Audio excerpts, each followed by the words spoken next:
ओम नमस्ते जी। आइए आज की चर्चा को प्रारंभ करते हैं। अथर्ववेद के 10वें मंडल के 7वें सूक्त का 24वां मंत्र।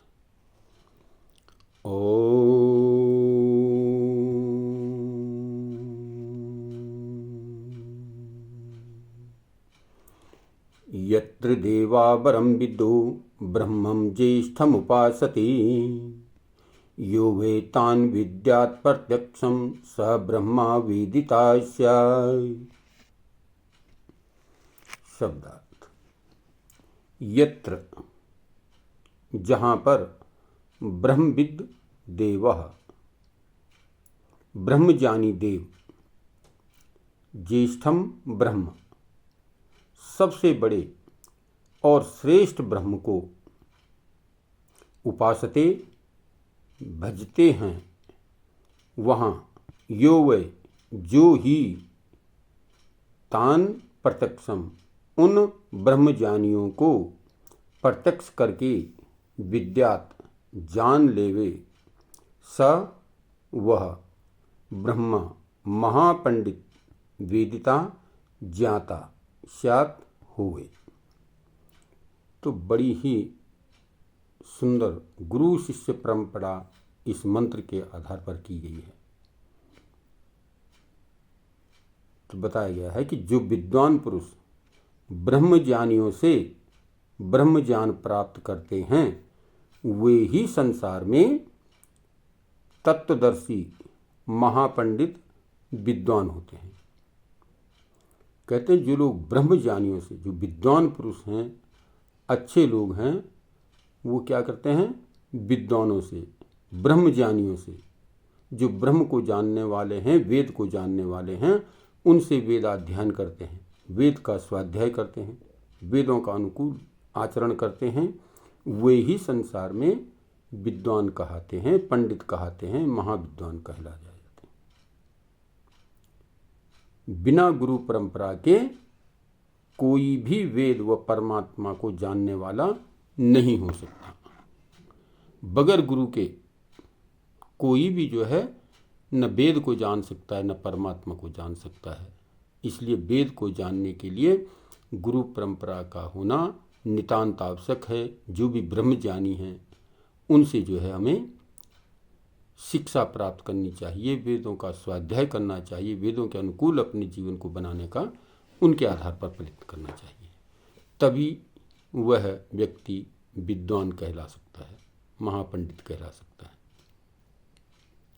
तो इसलिए ये मंत्र हमें प्रेरित कर रहा है, बता रहा है कि हमें गुरुओं से वेदों को सीखना चाहिए, गुरुओं के पास बैठना चाहिए, अच्छे विद्वानों के पास, अच्छे गुरुओं से शिक्षा ग्रहण करके फिर उस शिक्षा को हम संसार में फैलावें, तो जीवन सफल और सार्थक बन जाता है। अन्यथा आजकल अपनी अपनी डफली और अपना अपना राग लेकर के सब अलाप रहे हैं, तो ऐसा नहीं होना चाहिए। हमें वेद के अनुसार ही अपने जीवन को आगे बढ़ाने का प्रयत्न करना चाहिए। अच्छे विद्वानों की संगति में रहना चाहिए, निरंतरता बनी रहनी चाहिए। किसी भी कार्य में हो, जब तक उसमें निरंतरता बनी रहती है तभी उसमें सफलता प्राप्त होती है। अगर हम उसको छोड़ देते हैं तो फिर हम सफलता की ओर नहीं बढ़ पाते, बल्कि और एक कदम पीछे हट जाते हैं। तो इसलिए निरंतरता निरंतर बनी रहनी चाहिए। हमें निरंतर विद्वानों की संगति में बैठना चाहिए,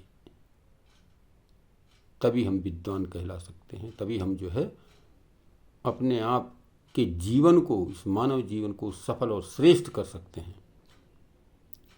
और यदि हम अच्छे लोगों की संगति में नहीं बैठे, विद्वानों की संगति में नहीं बैठते, तो फिर ये मानव जीवन पा करके भी हमारा जीवन निरर्थक और बेकार हो जाता है।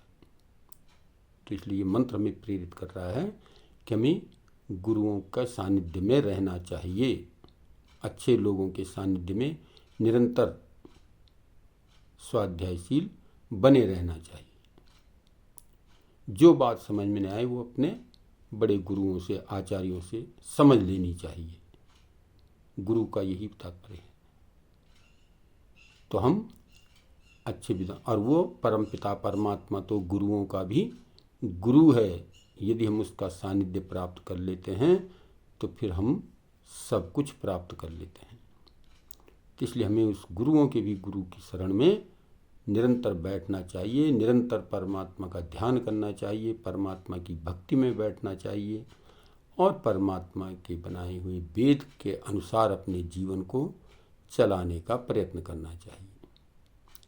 तो ये मंत्र हमें प्रेरित कर रहा है कि हम उस गुरु के गुरु परमपिता परमात्मा की शरण में जाएं और अच्छे विद्वान लोगों की संगति में बैठ कर के हम वेद का स्वाध्याय करें, वेदों को पढ़ें, वेदों के उनके अर्थों को समझने का प्रयास करें और तदनुकूल अपने जीवन को चलाने का, मनसा वाचा और कर्मणा, मन में विचार लें, उसको जो कहते हैं वाणी से बोलें और उसी प्रकार से कर्म करें तो फिर जीवन सफल और श्रेष्ठ बन जाता है।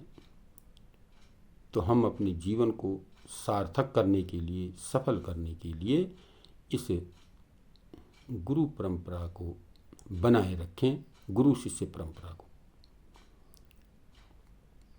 हम कभी भी ये न सोचें कि मैं बहुत जानने वाला हूँ, बस मुझे किसी की क्या आवश्यकता है।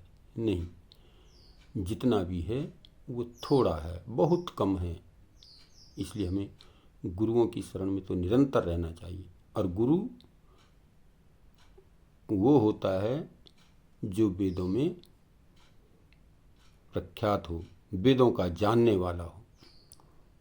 ऐसा नहीं कि गुरु भी, आजकल गुरु परंपरा इस प्रकार की बन चली है, गुरुडम प्रथा चल पड़ी है।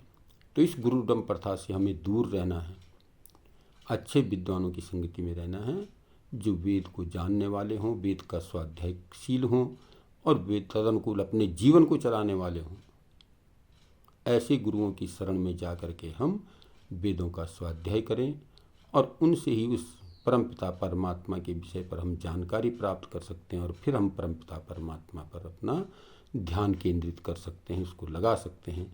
क्योंकि जो सब शक्तियों की शक्ति, सब गुरुओं का गुरु, सब विद्याओं में विद्यात निपुण वो परमपिता परमात्मा, हम उसको जानें और उसी को मानें और उसी के अनुसार अपने जीवन को चलाने का प्रयत्न करें तो हमारा जीवन सफल, सार्थक और श्रेष्ठ बन जाता है।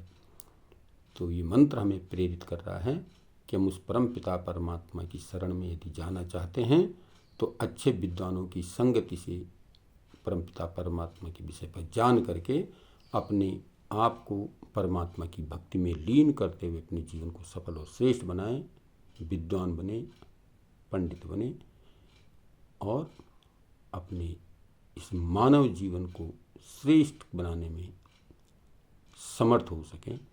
आइए आज की चर्चा को यहीं पर विरमित करते हैं। ओम शम।